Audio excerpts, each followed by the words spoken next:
కూర్చోండి. ఇప్పుడు ఎలా ఉంది బాబాయ్? బాగానే ఉందమ్మా. ఇదిగో మీరు టాబ్లెట్ వేసుకోవాలి, వాటర్ తీసుకొస్తాను.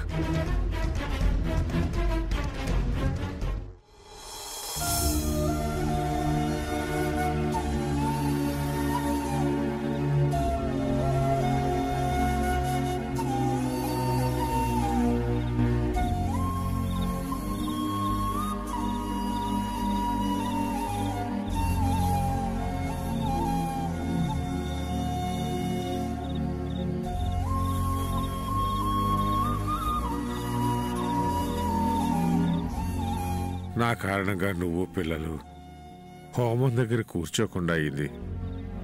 నాకు చాలా బాధగా ఉందమ్మా. అలా అంటారేంటి బాబాయ్? మీరు పడిపోతున్నప్పుడు నా గుండె ఆగినంత పని అయింది. చాలా కంగారుగా అనిపించింది. మాకున్న పెద్ద దిక్కు మీరొక్కరే. మీకేమైనా అయితే మా పరిస్థితి ఏంటి బాబాయ్? మాకు అండగా ఎవరుంటారు?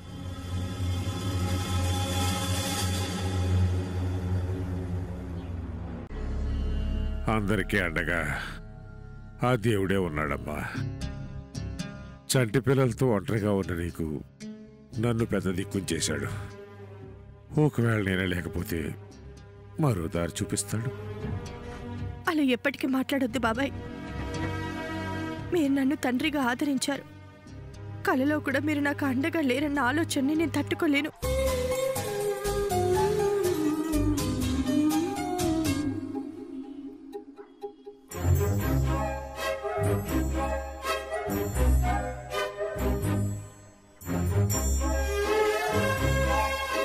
ఇప్పటికే ఆలస్యమైంది. పిల్లల్ని తీసుకెళ్లి పడుకోబెట్టమ్మా. సరే బాబాయ్, వెళ్ళండి.